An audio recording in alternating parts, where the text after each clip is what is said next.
नमस्कार दोस्तों, मैं एक आर्मी चंद्रशेखर ओगले आपका अपने सीएन इन्वेस्टमेंट यूट्यूब चैनल पे स्वागत करता हूं। हम देखेंगे निफ्टी बैंक निफ्टी का वीकली एनालिसिस साथ में क्रूड ऑयल और गोल्ड की पोजीशंस भी देखेंगे।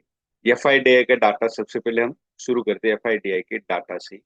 एफआईडीआई का डेटा यहाँ पे बहुत दिनों बाद एफआईडीआई ने सेलिंग की, डोमेस्टिक इंस्टीट्यूशनल इन्वेस्टर ने। एफआई की लगातार इस महीने सेलिंग चल रही है, मतलब 4 दिन ट्रेडिंग डेज हुए हैं, उसमें सेलिंग हुई है। तो थोड़ा सा यहाँ पे भी कोशिश रहना जरूरी है। इसका कारण चार्ट पे अगर हम देखेंगे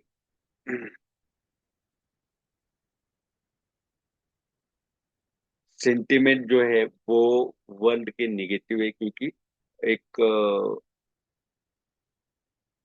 दो दो कंट्रीज के बीच में दो जगह पे ये लड़ाई चल रही है। अब क्रूड ऑयल में गिरावट नजर आ रही है, लेकिन यहाँ से ब्रेकआउट दिया था। ये क्या बना था यहाँ पे? Inverse head and shoulder pattern, जो पॉजिटिव अपसाइड मूवमेंट देता है। Inverse head and shoulder pattern बनता है, तो वहां से अपसाइड मूवमेंट बनती है। वो ब्रेकआउट के बाद यहाँ पे एक रीटेस्ट किया है मार्केट ने। अब यहाँ से अपसाइड जाने की बहुत ज्यादा प्रोबेबिलिटी। जब ये अपसाइड जाएगा तो क्रूड ऑयल महंगा हो जाएगा। थोड़ा सा महंगाई होती है तो ट्रांसपोर्टेशन, हर चीज का ट्रांसपोर्टेशन होता है ऑनलाइन। डिमांड करने के बाद तो हर चीज की कीमत थोड़ी थोड़ी बढ़ेगी, तो हमारे पॉकेट पे इसका बोझ पड़ेगा, तो इन्फ्लेशन थोड़ा सा बढ़ेगा, तो मार्केट अपना गड़बड़ी करेगा। तो ये क्रूड ऑयल का हो गया। गोल्ड का देखोगे,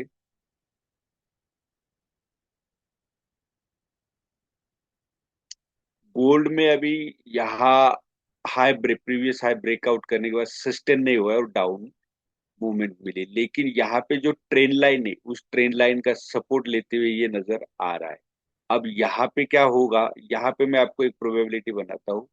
इस लाइन को टच करके ये डब्ल्यू पैटर्न बना के अपसाइड जाने की प्रोबेबिलिटी बहुत ज्यादा है। अगर ये 94,930 ब्रेक करता है, तो आपको फिर 90,876 का एक सेकंड लोअर लोज देखने को मिलेगा। तो मैंने यहाँ पे भी आपको गोल्ड बाइंग के लिए बताया था कि आप यहाँ पे कर सकते हो, लेकिन ये मेरा सलाह नहीं होगा। ये सिर्फ आपको एक एजुकेशन के पर्पज से मैं ये बताता हूँ। अगर आप लेते हो तो आपने ओन रिस्क पे बाय कर सकते हो। पूरी अमाउंट यहाँ पे नहीं लगानी है। यहाँ पे अगर आता है तब आप पूरे अमाउंट लगा सकते हो, जो भी आपको गोल्ड लेना हो। और लॉन्ग टर्म के हिसाब से ही लेना। कोई भी अगर इन्वेस्टमेंट करते हो तो कम से कम साल, 2 साल, 5 साल के हिसाब से आपने ये गोल्ड और सिल्वर हुआ ये लेना है। ये हो गया गोल्ड का। तो ये मैंने प्रोबेबिलिटी बता दी कि अपसाइड जाने की प्रोबेबिलिटी बहुत ज्यादा है। यहाँ पे भी अगर आरएसआई का देखोगे तो आरएसआई आपको यहाँ डाउन ट्रेंड नजर आ रहा है। मतलब क्या कि आरएसआई यहाँ पे एडजस्ट कर रहा है खुद को। तो हो सकता है यहाँ पे बहुत बड़ी मात्रा में कोई नई ऑर्डर हो जाए। अब निफ्टी, निफ्टी का अगर यहाँ पे वीकली एनालिसिस देखते हो तो 5-6 वीक से, मतलब एक सवा महीने से यहाँ पे एक कंसोलिडेशन हो रहा था। अब ये कंसोलिडेशन क्या है, स्प्रिंग में तब्दील होता है। मतलब स्प्रिंग बन चुकी थी, अब ये ब्रेकआउट मिला है। तो यहाँ से एक अब अपसाइड मूवमेंट आपको देखने को मिलेगी। अब यहाँ मैं चार्ट जब छोटा करता हूँ तो ये हार्मोनिक पैटर्न का अगर इस्तेमाल करते, फिबो नंबर्स के ऊपर ये हार्मोनिक पैटर्न बने हुए, तो मुझे टारगेट क्या 29,000 नजर आता है, 29,054। तो 30,000 तक भी जा सकता है। लेकिन फिलहाल का जो हार्मोनिक पैटर्न के हिसाब से मैं आपको बता रहा हूँ, तो निफ्टी मुझे बुलिश नजर आ रही है। ये इनसाइड कैंडल बनी है। अगर इस ग्रीन कैंडल का हाई ब्रेक होता है तो एक बहुत ही बढ़िया, मतलब 26,276 का जो प्रीवियस स्विंग हाई था, उसको ब्रेक करके निफ्टी अपसाइड मूवमेंट देगी। अब जो आरएसआई है, आरएसआई और ये प्राइस का जो चार्ट, ये बिल्कुल एक दूसरे को मैच करते हैं और अपसाइड मूवमेंट कर रहे हैं दोनों। तो ये दोनों ही पॉजिटिविटी हमें दर्शाती है। अब वनडे का चार्ट यहाँ पे देखोगे तो वनडे में आपको क्या नजर आ रहा है, यहाँ पे फ्लैग नजर आ रहा है। हो सकता है इस ट्रेंड लाइन को टच कर दे, या तो ये जो रेजिस्टेंस ब्रेक किया था निफ्टी ने, इसको टच करके फिर अपसाइड चला जाए, तो ये अगर प्रीवियस कैंडल का हाई अगर ब्रेक होता है तो आप अपसाइड जा सकते हो। फिर 26,276 प्रीवियस हाई था, वो तो देखने को मिलेगा ही मिलेगा। आरएसआई यहाँ पे थोड़ा सा फ्लैट नजर आ रहा है यहाँ पे। अब बैंक निफ्टी का हम एनालिसिस देखते हैं।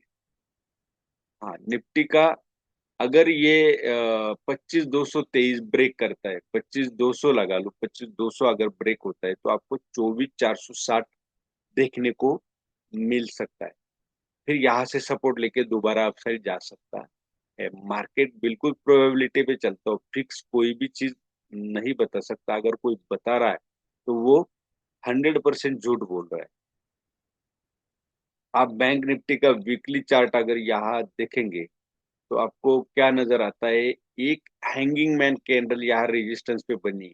हार्मोनिक पैटर्न का अगर हम इस्तेमाल करते जो फिबो नंबर्स पे काम कर रहा है, तो वो क्या दर्शाता है, यहाँ पे PRZ area, potential resistance zone, fibo numbers के अनुसार हार्मोनिक पैटर्न के ऊपर। तो हो सकता है हैंगिंग मैन का काम करे, क्योंकि बैंक निफ्टी निफ्टी से बहुत ज्यादा बुलिश थी, लेकिन निफ्टी अपसाइड नई मूवमेंट दे रही है। हो सकता है या प्रॉफिट बुकिंग करके दोबारा कोई बड़ी क्वांटिटीज में यहाँ पे ट्रेड हो जाए।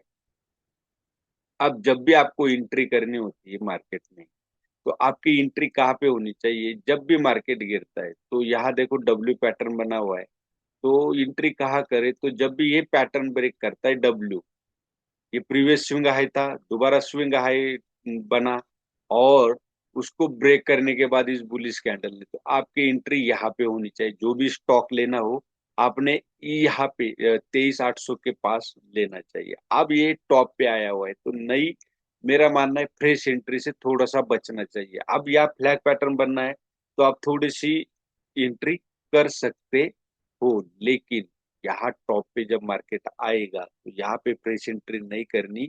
आपके पास जो स्टॉक होल्ड किए हुए हैं उसी को कंटिन्यू रखना। जब दोबारा मार्केट करेक्शन देगा तब आपने एंट्री करनी है। याद रखें, हमेशा मार्केट में एंट्री करना नहीं है, मार्केट में स्टे इन्वेस्टेड रहना है। तो स्टे इन्वेस्टेड रहने के लिए हर करेक्शन में आपने एंट्री करनी है। यही निफ्टी का, सॉरी, आपको एक एंट्री के बारे में मैं आपको एक सलाह दे रहा हूँ, जो मेरा एक्सपीरियंस बता रहा है। हम क्या होता है, जब भी मार्केट करेक्ट होता है तो हम एग्जिट करते हैं डर के मारे, फियर का हमारे अंदर घुस जाता है। तो ये नहीं करना है। जब भी आपको फेयर लगता है मार्केट में तब आपने एंट्री करनी चाहिए करेक्शन पे। जैसे कि बैंक निफ्टी का आपकी एंट्री कहाँ पे होनी चाहिए थी, बैंक के सेक्टर में, तो आपकी एंट्री होनी चाहिए थी 50,630 पे। अब यहाँ पे नई एंट्री नहीं करनी है बैंकिंग सेक्टर में। अब यहाँ बैंक में जब करेक्शन आएगा नया, वो भले ही आप साइड जाके मान लो 70,000 जाकर के वो 60,000 पे आएगी या 65,000 पे आएगी, तब आप एंट्री की। जो क्यों करेक्शन हुआ है तो आप वहां पे एंट्री कर सकते हो। यहाँ पे अभी टॉप पे, ये पता नहीं मार्केट यहाँ से अगर करेक्शन देगा तो आपका बहुत बड़ा लॉस हो जाएगा, और डर के मारे आप बैंक के स्टॉक से बाहर पड़ोगे। और फिर मार्केट अपसाइड मूवमेंट देगा तो आप लॉस बुक करके बाहर पड़ोगे और दुनिया प्रॉफिट कमाएगी। और यही रिटेलर के साथ होता है कि एंट्री करना कब है। अब ये बैंक निफ्टी का वीकली में आपको क्या हैंगिंग मैन नजर आ रहा है, मतलब यहाँ से नेगेटिव आ सकता है। अब यहाँ पे भी आप देख सकते हो कि किस तरह से ये डबल टॉप का काम कर रहा है और छोटे छोटे टॉप लग रहे हैं। ये देखो, ये प्रीवियस टॉप अगर आप देखते हो हायर रहा है तो ये बहुत छोटे लग रहे हैं। तो यहाँ ये थ्री ड्राइव पैटर्न भी बन सकता है, जो 1.26 से 1.618 के बीच में बनता है। अगर ये बनता है तो यहाँ से भी एक डाउन मूवमेंट यहाँ देखने को मिल सकती है। हो सकता है 55,000 का ये सपोर्ट लेने के लिए बैंक निफ्टी आ सकती है, क्योंकि निफ्टी उस हिसाब से पॉजिटिव मूवमेंट नहीं दे रही और एफआई सेलिंग कर रहा है। अब इंट्राडे के बारे में हम देखेंगे कि इंट्राडे के बारे में हमेशा ये याद रखिए, मेरे एक्सपीरियंस के अनुसार मैं आवरली पे सपोर्ट निकालता हूँ। आप यहाँ देख सकते हो,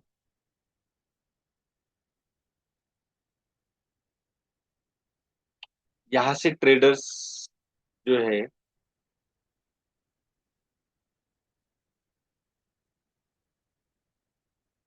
यहाँ से प्रीवियसली ट्रेडर्स एक्टिव हुए थे, मतलब बायर्स एक्टिव हुए थे, तो मार्केट दोबारा यहाँ आया।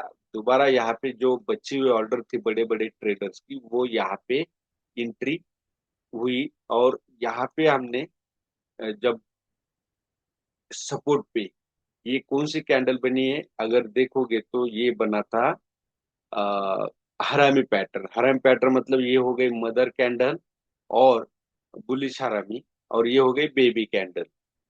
हरामी का जापानी मतलब होता है प्रेग्नेंट लेडी। तो ये मदर कैंडल और ये बेबी कैंडल, इसके हाई के ऊपर अगर बाय करते 56,700 पे, तो आपको यहाँ पे 300 पॉइंट का तकरीबन एक मूवमेंट मिल जाती। तो ये था। और 5 मिनट में देखोगे, सपोर्ट हमेशा हावरली में निकालोगे तो आप फायदे में रहोगे, और एंट्री करना हो तो 5 मिनट में कीजिए। तो आप देख सकते हो वो एंट्री कहाँ पे बनती थी, यहाँ पे बनती। आवरली में आप देख सकते हो उस कैंडल का हाई कहाँ पे है, आप देख सकते हो करेक्ट। और अब 5 मिनट में यहाँ पे,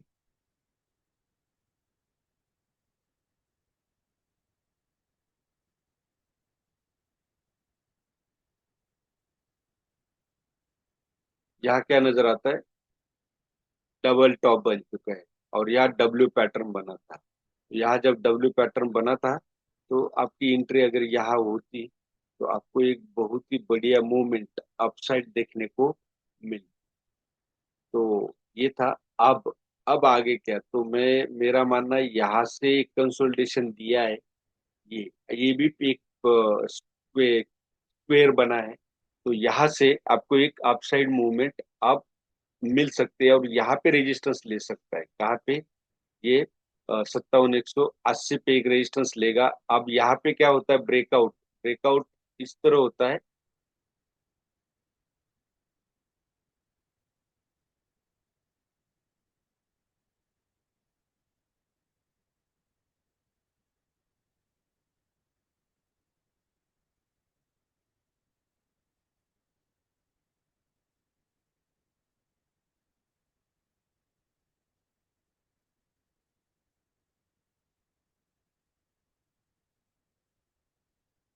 तो